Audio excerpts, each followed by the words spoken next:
बात हो विरासत की और उत्सव हो अवध का, तो फिर उन कलमकारों, साहित्यकारों, इतिहासकारों और पत्रकारों के बिना इसकी उम्मीद भी नहीं की जा सकती। अब अवध की संस्कृति की बात है तो अवध की संस्कृति की वो विविधताएं हैं जिनमें तमाम लेखक, तमाम संगीतकार और तमाम गीतकारों की तासीर अवध की धरती पर घुली हुई है। लेकिन आज जो सबसे मेन सवाल है वो ये है कि इन संस्कृतियों को सहेजेगा कौन, क्योंकि वक्त के साथ संस्कृतियां बदलती रहती हैं, वो परिस्थितियां बदलती रहती हैं। इन संस्कृतियों को सहेजने के लिए 3 नाम जो आगे आए हैं, कोस्टल लिटरेचर फेस्टिवल के माध्यम से इन संस्कृतियों को सहेजने की कोशिश की जा रही है। और वो 3 नाम हैं, जो पहला नाम है हमारे पास अमिताभ सिंह बघेल जी हैं, दूसरे शरद बिंदल जी हैं और तीसरे प्रशांत कुमार जी हैं। सबसे पहले हम प्रशांत कुमार जी से मिलेंगे और उनसे बात करेंगे। प्रशांत कुमार जी, बहुत बहुत स्वागत है आपका। जी धन्यवाद। अवध लिटरेचर फेस्टिवल क्या है, इस प्रोग्राम के बारे में थोड़ा सा बताइए। जी, आपने बहुत अच्छी बात कही शुरुआत में, संस्कृति से जुड़ी हुई जी। तो जैसा आप नाम देख रहे हैं, कोस्टल लिटरेचर फेस्टिवल है, तो ये एक साहित्य समारोह, लेकिन जब हम संस्कृति की बात करते हैं तो आपको मैं इतिहास में ले जाना चाहूँगा। जब हिंदुस्तान को सोने की चिड़िया कहा जाता था, तो हिंदुस्तान को सोने की चिड़िया इसलिए नहीं कहा जाता था कि हम धन धान्य से संपन्न थे। हमारा मानना है कि हिंदुस्तान को सोने की चिड़िया इसलिए कहा जाता था कि जो हमारे पूर्वज, जो हमारे ऋषियों ने ज्ञान संचय किया तप करके, और जो एज ओल्ड विजडम उन्होंने किताबों के माध्यम से, शास्त्रों के माध्यम से हमें पास ऑन की, और जिसकी वजह से हम आपस में प्रेम और सामंजस्य से जीवन व्यतीत करते थे, और समाज के सभी लोग बहुत उद्यमी थे, जिसकी वजह से चारों तरफ संपन्नता थी। तो ये जो सोने की चिड़िया वाली और ये जो एज ओल्ड विजडम वाली कॉन्सेप्ट है, जो कि पिछले कई वर्षों में शायद हम उनसे दूर हो गए हैं, तो ये हमारा एक प्रयास है लोगों को जोड़ने का, अपनी संस्कृति के जो एज ओल्ड विजडम, जो पूर्वजों ने हमें जो ज्ञान संचय कराया था, उससे साझा कराने का। और आपने जैसे बहुत अच्छी बात कही कि संस्कृति समय के साथ बदलती है, तो हम अपनी इतिहास में जो अच्छी चीज़ें हैं उसको साथ में लेते हुए बदलती हुई संस्कृति के साथ सामंजस्य करें, तो इससे अच्छा प्रगतिशील समाज कुछ हो नहीं सकता। तो इस प्रगतिशील समाज के निर्माण में थोड़ा सा एक प्रयास है हम लोगों का कि हम सभी लेखक, साहित्यकार, कलाकार, इतिहासकार, पत्रकार, राजनीतिकार को एक मंच पे लेके आएँ, और ये लोग अपनी बातों को, चर्चाओं को, परिचर्चाओं को लोगों के सामने रखें। बुक डिस्कशन हो, बुक लॉन्चेस हो, लोगों के आपस में एक दूसरे से प्रश्न पूछें। तो इन सब को लेके ही कोस्टल लिटरेचर फेस्टिवल आया है। ये एक प्रयास है लोगों को अपनी जड़ों से जोड़ने का, और लोक परंपरा, लोक साहित्य, लोक संगीत और लोक व्यंजन, इन सारी चीज़ों को, जो संस्कृति का अभिन्न अंग है, उसको जोड़ने का। और हम सब जानते हैं कि साहित्य समाज का दर्पण है, तो जो साहित्य पुराना रहा है और नया है, इन सबको समावेश करके हम आज के परिवेश में लोगों के साथ। इस उत्सव में कौशल की बात हो रही है, कौशल को थोड़ा सा एलिब्रेट करें। जी, कोस्टल लिटरेचर फेस्टिवल का थीम है सेलिब्रेटिंग अवध। तो अवध के जो ये कुछ ज़िले हैं जो लखनऊ के आसपास हैं, तो अवध का इतिहास तो कुछ 100 साल पुराना है, बट अगर हम इतिहास में और पीछे जाते हैं तो ये सारा क्षेत्र, इस क्षेत्र को कोस्टल प्रदेश भी कहा जाता था। तो चाहे इसकी पौराणिक आपको इतिहास पे आपको रामायण काल में भी इसका संज्ञान मिलेगा। उसके बाद 16 महाजनपदों में से वही एक जनपद कौशल क्षेत्र था, जो लखनऊ और आसपास के एरिया को है।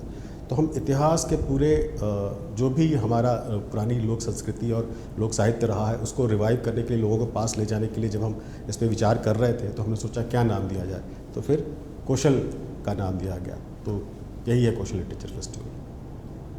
3 दिन तक कोस्टल लिटरेचर फेस्टिवल चलेगा लखनऊ के गोमती नगर में, और जहाँ पर अपनी अपने क्षेत्र के अपने अपने विधाओं में पारंगत तमाम वो हस्तियाँ मौजूद रहेंगी, जो अलग अलग कार्यक्रम के जरिए, अलग अलग प्रोग्राम के जरिए उन संस्कृतियों से रूबरू करवाएंगी।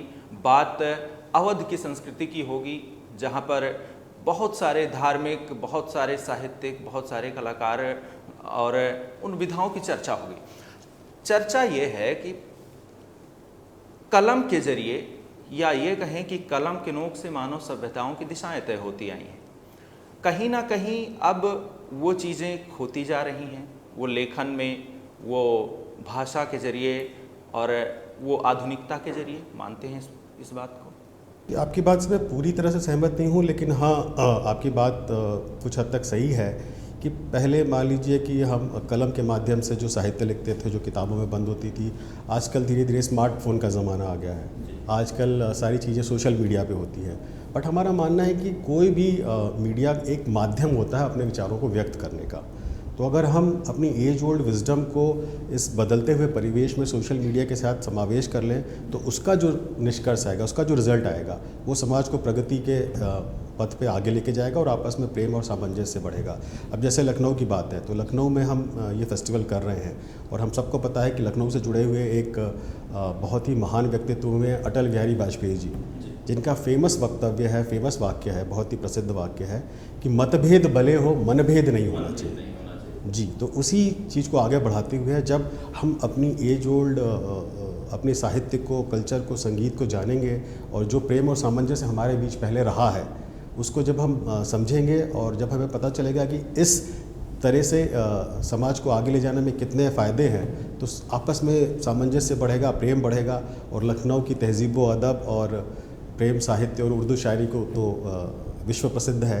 तो उसी को रिवाइव करने का एक प्रयास है, क्योंकि अब धीरे धीरे लोग इस फास्ट लाइफ में fast food, fast literature, fast TV, fast enjoyment, सब कुछ जो फास्ट होता जा रहा, स्मार्टफोन, उस समय में अपनी जड़ों से थोड़ा दूर होते जा रहे हैं। तो प्रयास है लोगों को जोड़ने का उस तरीके से जिसमें उनको समझ में आए और उनकी आज की आधुनिकता की जो रिक्वायरमेंट है उसको भी उनको छोड़ना ना पड़े। तो दोनों चीज़ों के बीच में समावेश का एक प्रयास है। जो कार्यक्रम के जो मुख्य आकर्षण रहने वाले हैं, उन आकर्षण के बारे में थोड़ा सा हमको बताएं इन शॉर्ट। जी, कार्यक्रम में इस 3 दिवसीय समारोह में हमने विभिन्न तरह के कार्यक्रम रखे हैं। हमारे पास साहित्य से जुड़ी हुई सेशंस भी हैं, हमारे पास संगीत भी है, हमारे पास लोक व्यंजन के बारे में भी चर्चा है।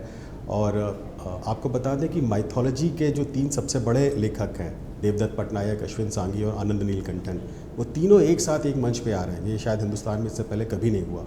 और इसके अलावा शोभा डे, जिन्होंने 40 से ज़्यादा किताबें लिखी हैं, जो लखनऊ की कल्चर को, फूड को, संस्कृति को बहुत पसंद करती हैं, वो आएंगे और समय अपना देंगी। बॉलीवुड से हमारे पास मुजफ्फर अली और तिग्मांशु धूलिया हैं, वो अपनी फिल्मों से जुड़े हुए काम के बारे में चर्चा करेंगे। और तिग्मांशु धूलिया की बात करें तो उनकी तो सारी फिल्म यूपी और अवध के रीजन के कैरेक्टर्स पे ही बेस्ड है और जो रियल लाइफ से बहुत क्लोज हैं, तो वो अपने अनुभवों का साझा करेंगे। और इसी की तरह विक्रम संपत हैं, जो कि बेंगलोर लिटरेचर फेस्टिवल के संस्थापक रहे थे और उन्होंने वीर सावरकर पे इतनी अच्छी किताब लिखी है, तो उस पर चर्चा होगी। हमारे साथ कोलकाता लिटरेचर फेस्टिवल और भुवनेश्वर लिटरेचर फेस्टिवल के फाउंडर भी हमारे साथ जुड़ रहे हैं। तो सब तरह के अनुभवों से लोग आ रहे हैं। हमारे पास उर्मिला सिंह जी हैं, जिन्होंने कि 50-60 साल से जो लोक व्यंजनों पे काम किया है उस पर वो चर्चा करेंगी। हमारे मेंटोर हैं प्रोफेसर पुष्पेश पंत, जो कि खान पान के क्षेत्र में और लोक व्यंजन के क्षेत्र में उन्होंने बहुत काम किया है। तो अपने अनुभवों से लोगों को अवगत कराएंगे और हर तरह के आपको साहित्य, संगीत, लोक कला, लोक परंपरा, लोक व्यंजन, सब चीज़ से जुड़ी आपको चीज़ें मिलेंगी। इसके अलावा हमारा एक विशेष आकर्षण जो है वो है ओपन माइक सेशन। तो जो हमारे युवा प्रतिभा है 8 वर्ष से लेके और इवन बुज़ुर्गों तक, सबके लिए जो पहली बार कोई अपना लेखन कर रहे हैं या कहानी लिख रहे हैं, स्टोरी टेलिंग कर रहे हैं या कविता लिख रहे हैं या इवन स्टैंड अप कॉमेडी भी है, तो उनको हम एक मंच प्रदान कर रहे हैं जहाँ पे वो अपनी प्रतिभा को दिखा सके और ये जो अनुभवी दिग्गज हैं इनके साथ वो और सीख सकें, जिससे कि अपनी प्रतिभा को देश विदेश में ले जा सकें। कार्यक्रम में हर उम्र के प्रतिभाओं को मौका मिलने वाला है, चाहे वो ओपन माइक के ज़रिए हो, चाहे साहित्य के ज़रिए हो, अपनी कहानी स्टोरी टेलिंग के ज़रिए हो। तीन दिवसीय ये कार्यक्रम है अवध लिटरेचर फेस्टिवल। उत्सव अवध की धरती का है। सिर्फ अवध की धरती ही क्यों, भारत में सांस्कृतिक विविधताएं बहुत हैं। जी, बहुत अच्छा प्रश्न है आपका। तो अवध की धरती इसलिए कि मैं और हमारे जो दोनों साथी हैं वो उस क्षेत्र से ही बिलोंग करते हैं। और उससे ज़्यादा बड़ी बात है कि अगर हिंदुस्तान के इतिहास का और हिंदुस्तान की संस्कृति की बात करें तो अवध ने और इस क्षेत्र ने क्या नहीं दिया है। चाहे वो आप रामायण काल की बात कर लें, चाहे हमारे स्वतंत्रता संग्राम की बात करें या उसके बाद भी, और उर्दू शायरी और पोइट्री में सब कुछ तो इसी क्षेत्र ने दिया है। और बाकी जगहों पे कुछ कुछ होता रहता है, लिटरेचर फेस्टिवल वगैरह, लेकिन लखनऊ में कभी भी इतने बड़े स्केल का लिटरेचर फेस्टिवल जिसमें कि सारी चीज़ें समाहित हो नहीं हुआ। तो हमारा प्रयास है इस क्षेत्र के जो साहित्य है, जो कल्चर है और जो युवा प्रतिभा है उसको बढ़ाने का। ये वास्तविकता है कि पहली बार कोई संस्था, कोई लोग मिलकर भारतीय संस्कृति या कहें कि अवध की उन अलौकिक संस्कृतियों को सहेजने का प्रयास किया है। ये 3 दिन बहुत शानदार रहने वाले हैं। प्रशांत सिंह जी ने कार्यक्रम के बारे में पूरी जानकारी दी। तो आप अगर लखनऊ से हैं और आप अवध के हैं तो ज़रूर इस कार्यक्रम में शामिल होइए। हम फिर मिलेंगे, फिर कार्यक्रम के बारे में आगे भी जानकारी देते रहेंगे। मैं परमानंद पांडे, आप देख रहे थे आज की खबर।